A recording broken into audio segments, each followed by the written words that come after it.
Hello, everybody.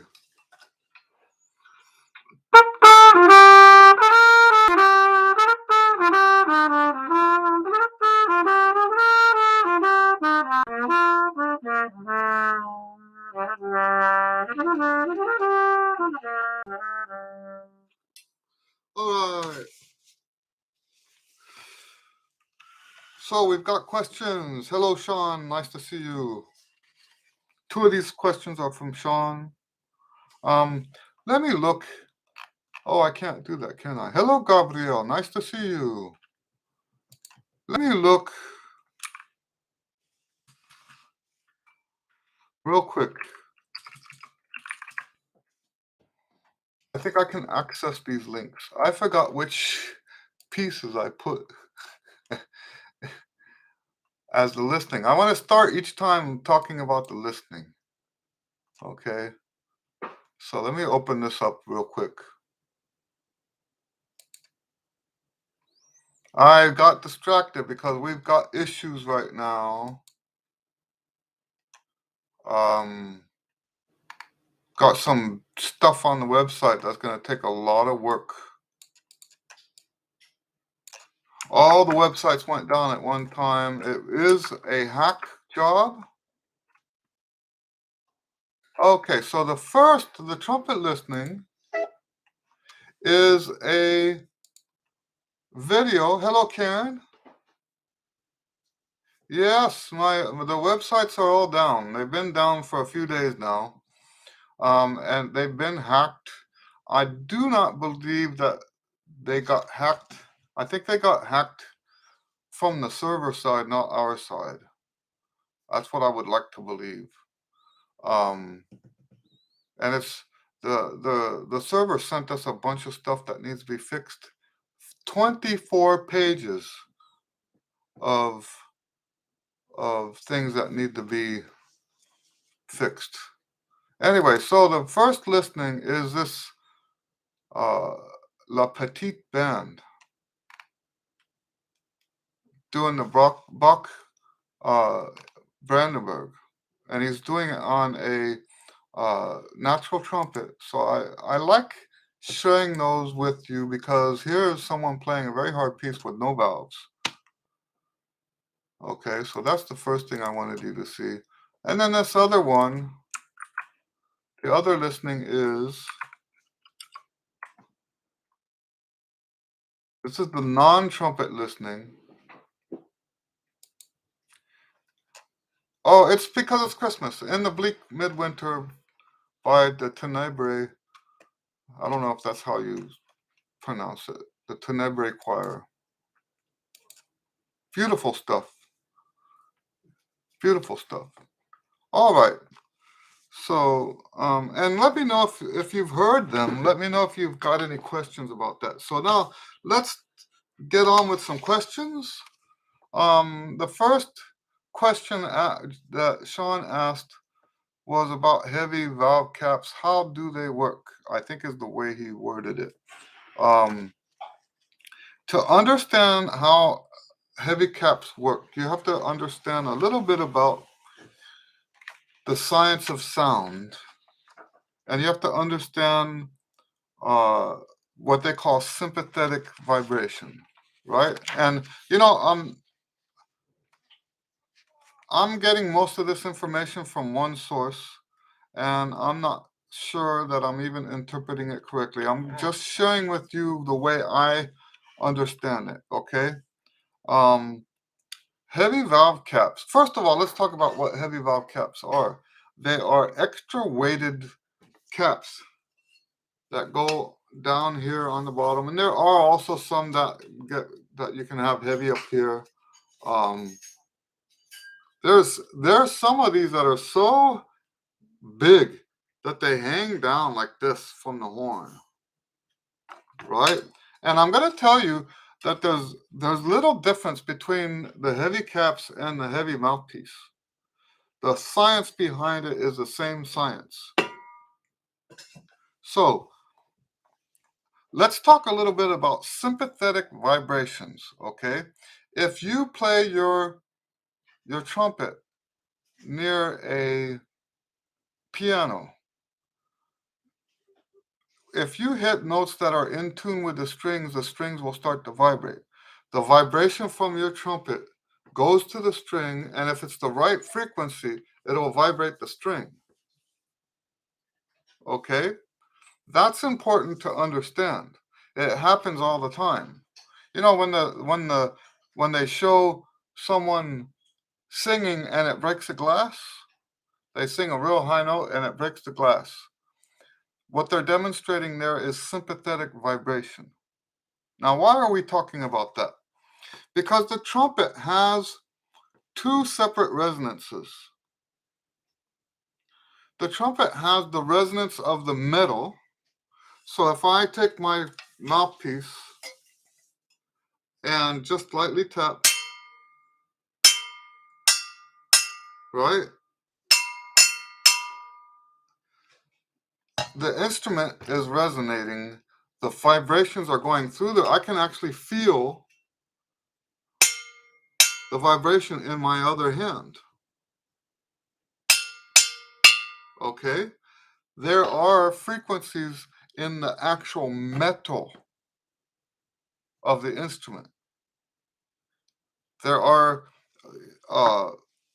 you know how we have the overtones of the trumpet and when we're playing? There are separate frequencies that resonate the metal of the trumpet. Okay? Now, that's one resonance. Then we have this other resonance in the column of air that goes through the trumpet.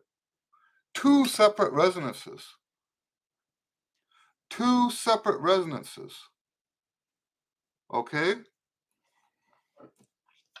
So when we play,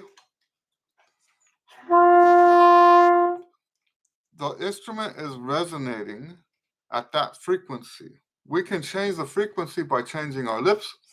But if I try to play between G and C, let's say I'm going to try to play an E. Even worse would be an E flat, right?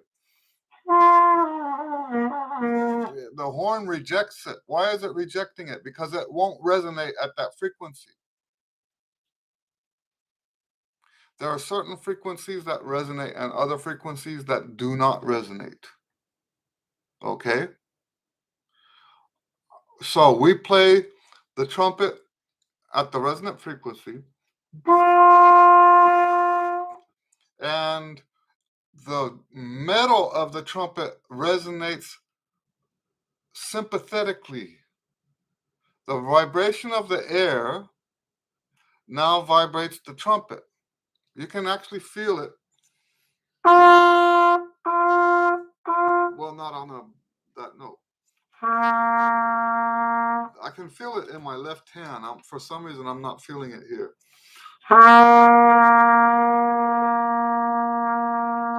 Anyway, but the point is that the metal does vibrate. Okay?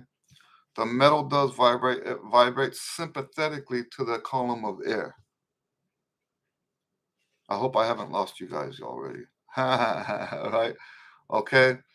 So, when you put heavy valve caps on, it lowers the resonant frequency of the metal. Why do we want that? Because a higher resonant frequency means that you're going to have some notes on the metal that clash with the resonance of the air column. That's the science. Now, how much do I know that this is true? I don't know if it's true. This is what I got from one person who seemed to know what he was talking about. Obviously, I don't use any of that stuff. I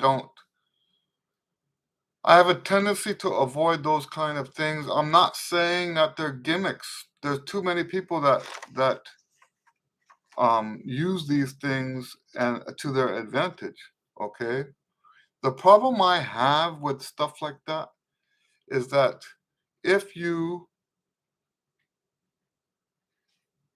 puts your mind in the wrong place. I can tell you, I promise you, that no problem is going to be solved by adding extra weight on your trumpet. So there are some you might like the sound better. You might have, it's not something that you can say for sure that because you put heavier weights on that this actually solved a problem. And to me, if I have a problem with my sound, I'm not looking at trying to fix the equipment. So that's just how I am. That's I'm not interested in that. So that's why I don't have any of that stuff. I've not even ever tried it. I have not even tried the heavier stuff. Okay? Gabriel says, with my experience, to use extra weight, a very complex calculation has to be made. Otherwise, it will not work at all. That's about the sum. That sums it up. Yes.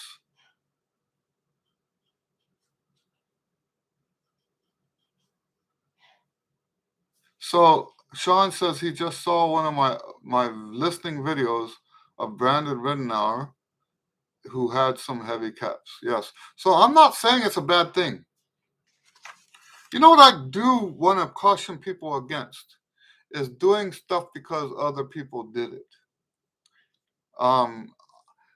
Look at and I know this sounds kind of arrogant, okay?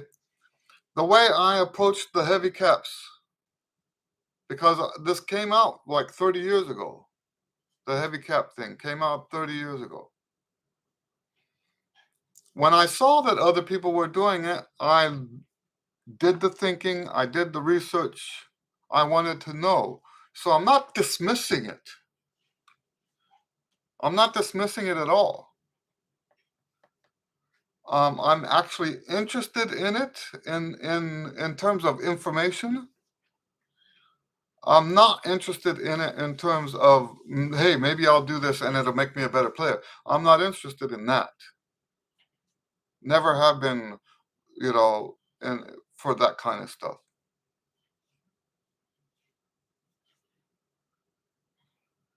So Gabriel says something very astute, and buying standard heavy caps will not work as you need exactly the right one on that horn. That's another big issue. Okay. So if you're going to do heavy caps, you just don't buy it at Amazon. You need to try different things to see what works on your horn. And here's the thing, most of so what they say that happens is that the notes kind of lock in a little better. That you get a better, more resonant sound and stuff like that. A lot of people who buy these things would never know the difference. And then at that point, it becomes more like the emperor's clothes, right? Hello, Jeffrey. At that point, it becomes the emperor's clothes. Because here's the thing, we as musicians grow our ears as we learn to play the trumpet. Our ears get better as we get better. Most people who buy this stuff don't have ears that are fine-tuned enough to know the difference. I'm not saying that nobody, I'm saying most students have not been playing long enough. They see that some famous guy doing it, like Sean, and they say, "Hey, let me try that."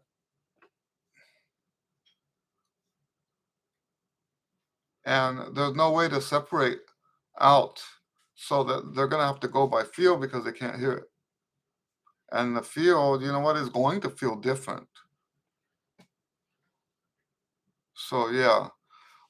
Anyway, I hope I covered that. Let me check it off. Haha, that's my dopamine hit. All right. Now, Sean also asked, about how I teach composition, and I'll try to keep this short because I could go on for hours and hours and hours. Um, Let me start by talking about how we start. The very first thing I teach about composition is, well, let me lay some ground rules first. And that's to say that there are no ground rules. When we do composition, expression is paramount. The whole point is to have something to say and then say it. All right. Now that at the beginning, when someone first starts, that's a bit of a problem because they don't quite know what they have to say yet. So we do start at the beginning with just stuff. I also have an observation that there's been one exception, just about every student that comes to me to learn composition starts with this false assumption that every measure needs to be different. And that is how you write terrible music. Okay. So anyway, but that's not my method. My method for teaching music is a seed planting method. You have what I call seeds, right? Inspiration seeds. Whatever your first idea was. Now, most of my inspiration, I call them inspirations because most of them come to me without bidding. And I actually believe that that's God giving me ideas. And I know I've shown you guys this before. I have a drawer over here in my desk that is literally full of inspirations. Look at how much material I have there. For each one of these pages, there are 2 or 3 inspirations. Here's one with 2 on them. Okay? Now, not everybody that writes is going to have inspirations coming straight from God. Okay? So, whatever your first thought is, that's the seed. And you build out from there. Sometimes I have inspirations that are just the name of a song. I hear in my head the name of a song, and I'm like, hey, yeah, let's write that down. And all I do is write down, I put the date, I put what kind of inspiration it was. I write down what was the context, what was I doing when I got this idea. And then I write the idea. If it was a title, I write the title. And there have been a lot of. The first piece I ever wrote like that was called Interbolic Metzelism. a, a, a very gibberish name, but it stuck in my head. And it's actually a very nice piece for brass quartet. It's not published because I wrote it in hand, and it takes me as long to write a new piece. What am I saying? It takes as long to transfer something from handwritten to computer as it does to just write a new piece. So that's why I haven't really published any of that old stuff. But that was actually a really cool piece. If I had a worker, I would pull out a bunch of all that old stuff and have them, you know, put it in finale form, digitize it for me, right? Anyway, so that's where we start. We start with a seed, and we don't go back on the seed. That's one of the. Okay, I said there's no rules. Yeah. But when I say there's no rules, I'm talking about there's no rules in terms of what you have to write. There's no rules about this chord or that chord or any of that stuff. The rules have to do with the process. If you're going to use my method for composition, you follow the process, you follow the procedure, okay? And the procedure starts with that first idea, and you do not change the first idea. And this is a very important point. This is a very important point because a lot of people are so indecisive. They get started on it, they don't like it, and they try to change that first idea, which creates chaos in the process. It creates absolute chaos. So you can't continue at that point because now you're trying, it's like having to carry water in your hands. It all just drips out. So we stick to the original idea. You do not change the idea. You don't, once you get started working on it, you don't say, oh, this is terrible, let me change the idea. If you had a great idea and you started working on it and then it became less of a good idea, that wasn't the idea that was the problem. It was what you changed, what you added to the idea, or what context you put it in. If all of a sudden it doesn't sound good anymore, it's the context that doesn't sound good. So you got to change the context. Okay, so that's the first thing, is you start with a single idea. You don't just try to, off the top of your head, write a piece. It doesn't work like that. You have a single idea, you build the composition from that idea. You grow it. That's why I use the seed analogy. You grow that seed from a single idea to a whole full-fledged composition. Now, what's the second step after you have the idea?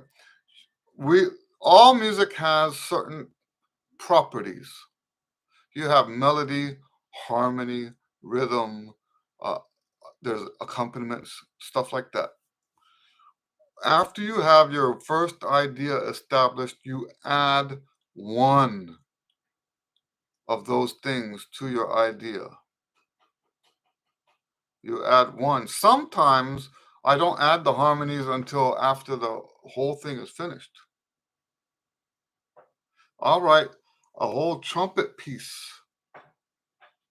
on purpose, knowing that I was going to take that to the next level, but I finished the whole thing first, just for the melody. Then I break that up and do things with it.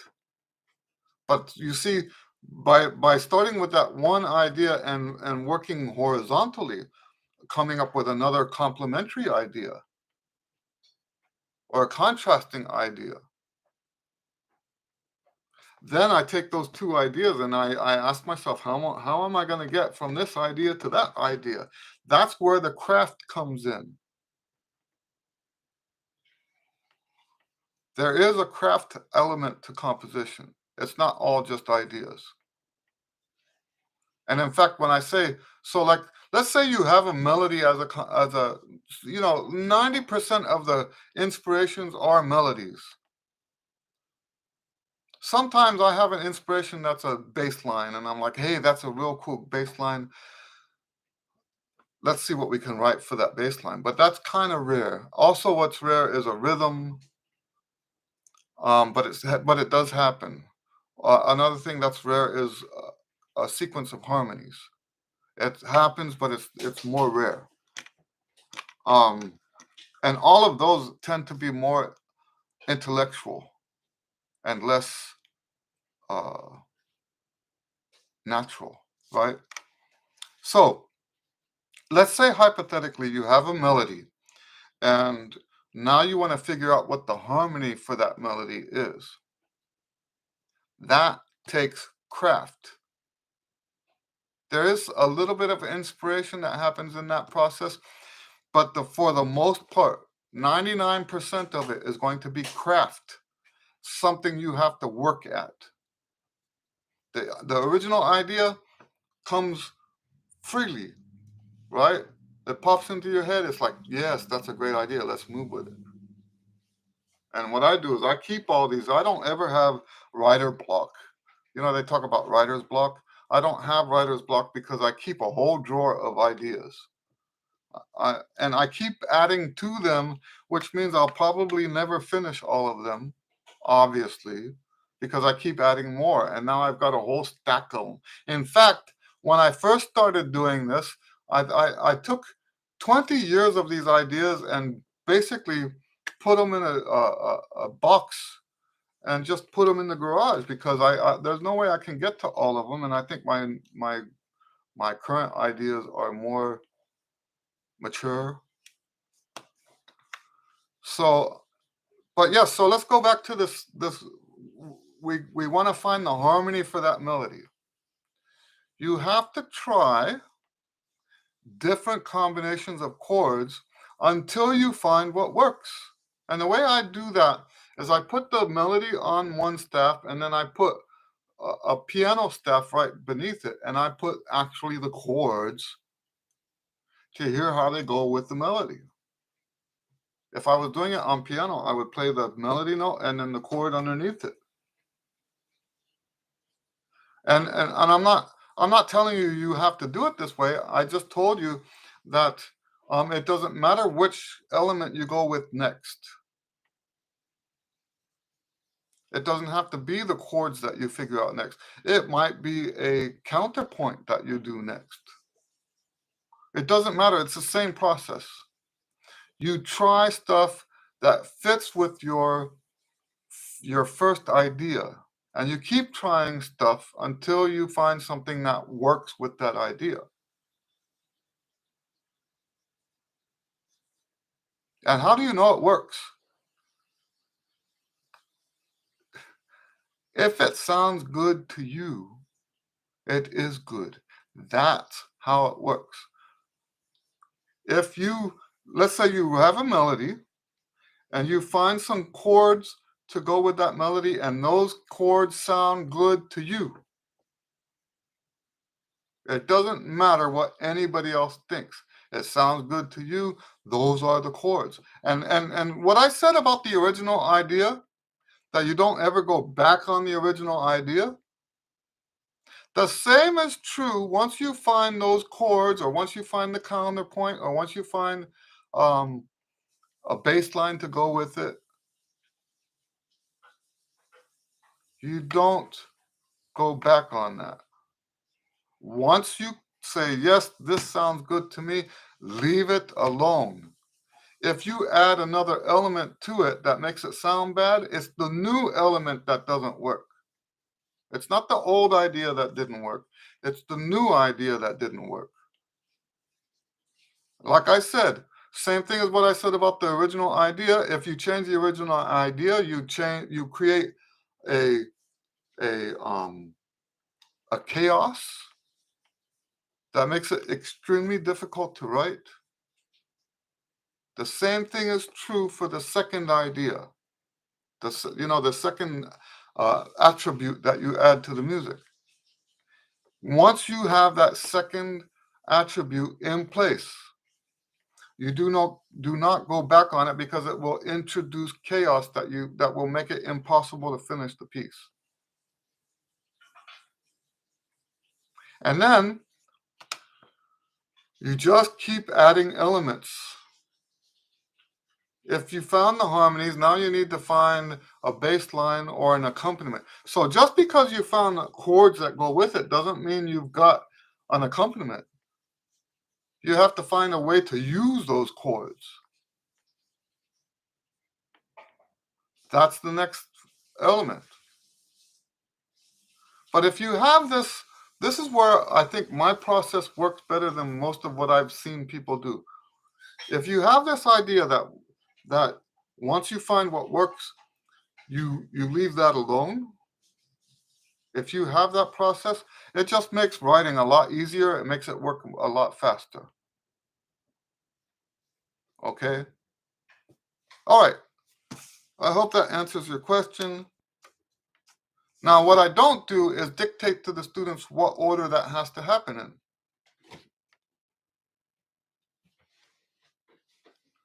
Because it's supposed to be expressive. A different order will create different results.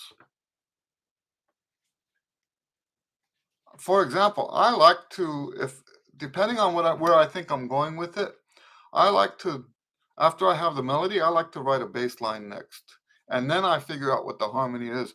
That just because I do that doesn't mean that's always how I do it. Sometimes I might write the harmony next and then write the bass line afterwards. But what we don't do is, now, when I say we don't change it, what I mean is that we don't change the essence of what it is. If I write the bass line and then find later that it's better to have like a chromatic line between the two notes, that's more like enhancing the original idea, not changing it. I hope that makes sense. Anyway, let's move on.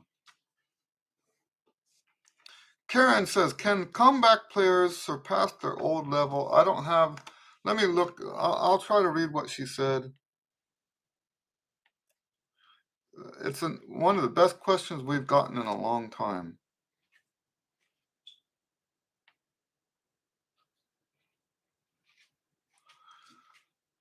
How do comeback players typically progress? Range, endurance, etc. Is it possible to reach and move beyond where they let off years ago? The short answer is yes, but let's get deeper into that.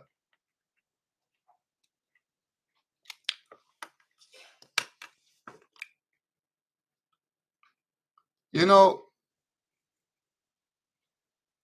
when we truly do a comeback, this is one of the things, and if you've seen my comeback series, you would have heard me talk a little bit about this.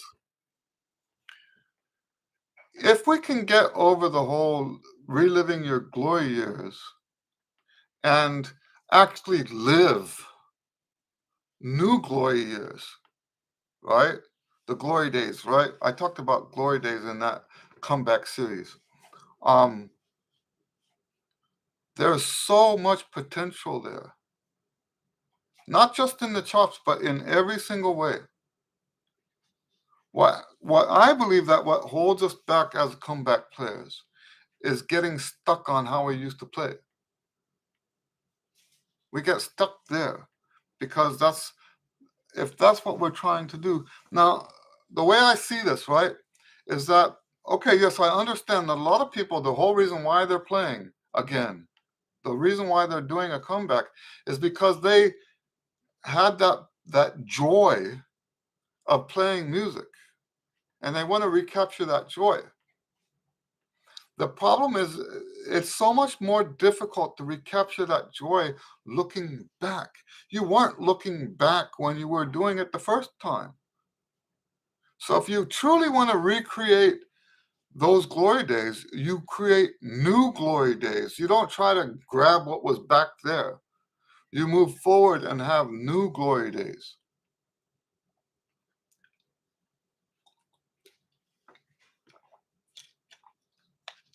And when we look at it that way, it all becomes more fresh. There's when you know the typical comeback player is burdened by their past because they're trying to relive, and it's, you know what it's like. It's like the Israelites when they were in the desert, wishing they were back in Egypt. It's like that, in my opinion. They've been delivered, but they're trying to relive that life they had as slaves. And you know, the way you move forward as a comeback player is to actually move forward. Stop looking back there. And so to get back to your question, can you surpass? You know, I have a student right now that he plays almost at a professional level. Comeback player. Played in high school, played in college, put the horn away for a long time. And in fact, it's kind of rare for me to refer my students to gigs, but I referred him to a gig for Easter, and he did a great job. Um, And yes, he keeps telling me he's never played that well in his life. So now with him, one of the things that helped him advance beyond what he used to do is he keeps telling me how wonderful the tonalization studies are, and he's still benefiting from that. Um, he grows as a trumpet player all the time. But yes, there's no limit to how high your range can go. So specifically, Karen, I hope you don't mind me addressing this because it is a little. I try not to mention how well people are playing, but you have a wonderful range, and the playing those high C's that you've got, they sound so strong to me, and that's how I do this, right? I can tell by the tone of your high notes whether or not you have what it takes to play higher, and you've got chops to play well above high C, and I can hear that in the tone. Um, so yes, there is potential for that, for far surpassing what you ever did when you were in school. Okay, I hope I addressed that well enough. Let's move on to Gabriel's question. Um, Talking about steady airflow. So his exact question, let me read his now.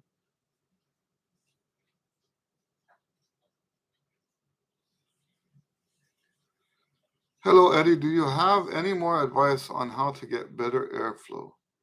Playing classical, I would like a constant flow to be as more precise as I can. Um, you know,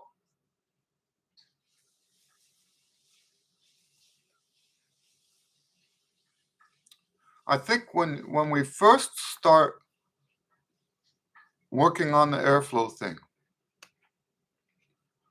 the main thing is to be physically still. Yes, I understand that there are people that can dance. You watch the Canadian brass stuff, and they can move around and dance. You see the the the marching bands and stuff like that. They can get a good sound even though they're bouncing around on stage or on the field. Um, that comes after years of playing as still as possible. You cannot just jump into that because then you have all the bouncing and the sound. And when we do the airflow, so we breathe, this has to be uniform. The abdominal pressure has to be uniform throughout, and you cannot get that. Now, I'm not suggesting, because I haven't seen you play, I'm not suggesting that you're not doing that, but that's the first step. That has to be, and it can creep in where you're not expecting it. It can creep in where you're not expecting it. Like, for example, if you push the valve down too hard, look at what that's doing. You're getting pulses here. So a lot of times, and that's just one example. A lot of times this stuff creeps in and you don't realize you're doing it. For example, I have some students, beginners, right? They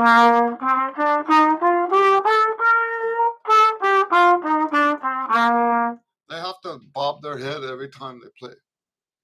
Okay, and I talk to them about that. They really should. Well, as beginners, we really shouldn't have any movement like that. I know, and you know what? Along with that are the people that have to sway.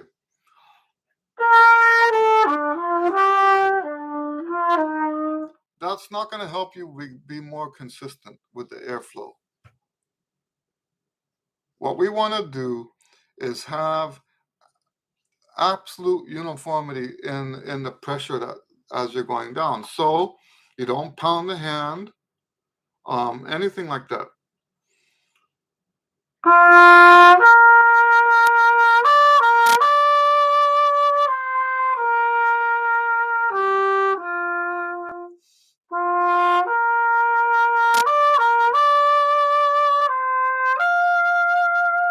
I realized that in that first phrase, I actually did do a little bit of that. We want to do as much as we can to, by the way, here's another one, tapping your foot. There's people that tap their foot so violently that it moves their body. And yes, I'm acknowledging that there's pros that can move around and it doesn't affect their playing. You have to learn this way first. And here's another thing is moving the throat, changing the throat. So when we look at trying to create a more steady airflow, we have to look at things that are changing. And the changes are going to be physical, not mental. The changes are going to be physical. So you have to find every single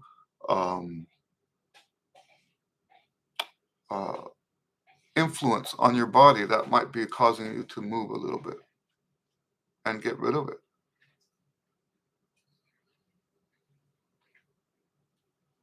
So, and it does take a little bit of exercise, because as the lungs deflate, the body comes in like that. You have to learn to keep that pressure constant. That's a little bit of a trick. Anyway, I hope that answers your question. That's a hard thing to talk about.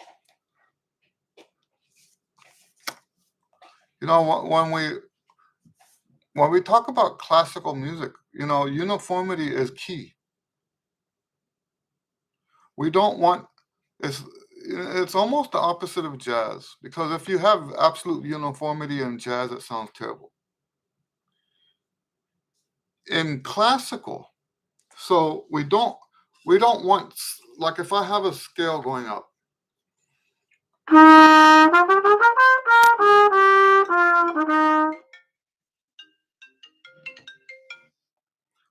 so we don't want notes in there to pop out unless they are like accented, right?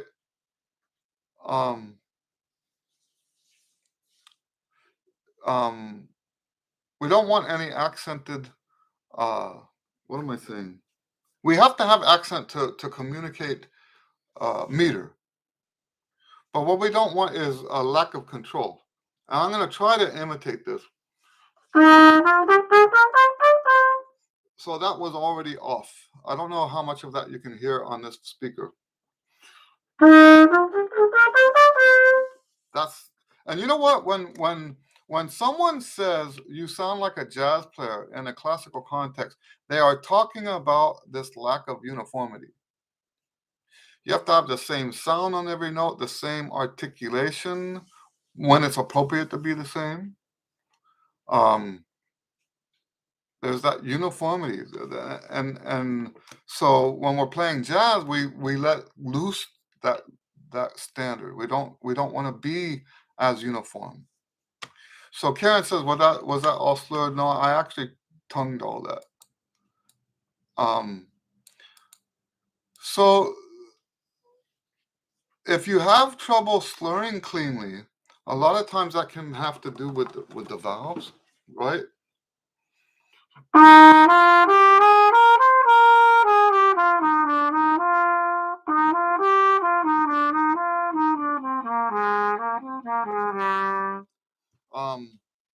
We don't want the valves. Once again, we don't.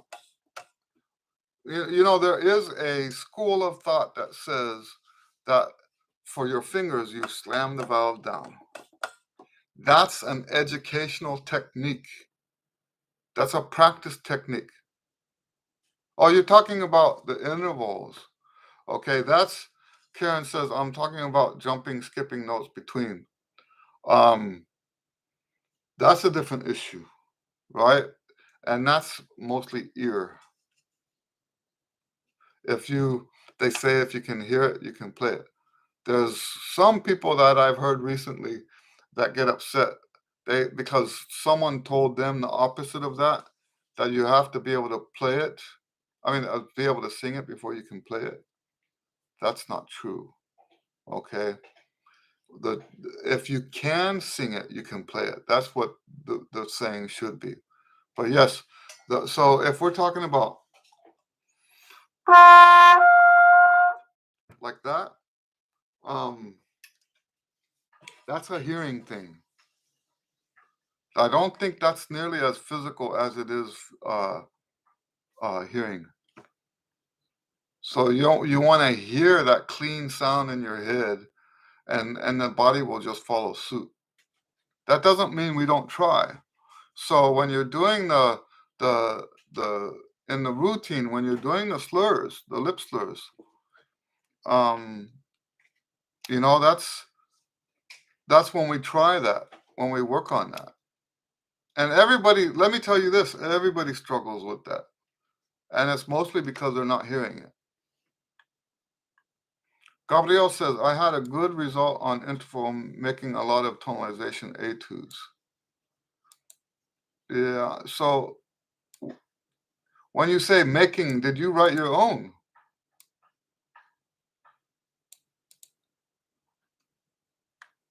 I have some tonalization tonalization etudes. Okay, you're talking about the exercises. Yes. So there are so many benefits for the tonalization studies. Tremendous benefits. Great benefits. And one of those benefits is the ear training, and with the ear training comes the better intervals. So yes, that's definitely a part of it. Any other questions? I'm gonna have a long day today getting these 24 pages of code fixed.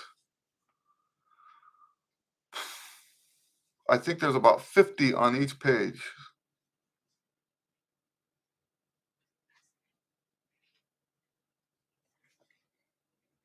And I don't understand why the host is making me do that work myself.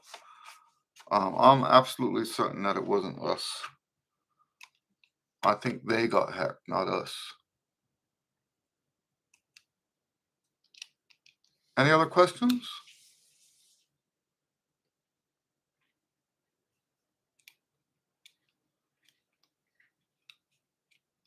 All right, well, I guess we'll stop a little early today, unless someone has more questions. I hope you guys are enjoying the Christmas season. I've got gigs, and that's been very nice. Okay, Gabriel says, when I play intervals, I think at the notes, not so far one from the other. Right.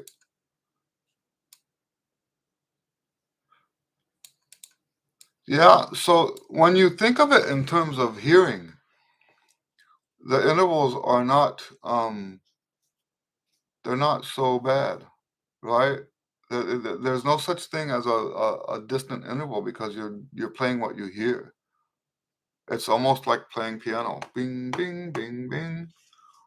It's not, it's a myth to think that because this note is that far from that note that you have to put more effort. There's no effort. It really isn't. Karen puts a smiley face. Gabriel says, I try to compact as much as I can.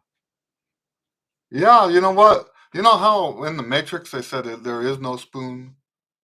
You know, it's the same thing with the intervals. There are no intervals. There's no well, the way we think of the intervals is not right. It's not like throwing a shot put or hitting a golf ball or anything like that. It really is just an issue of going from here like that.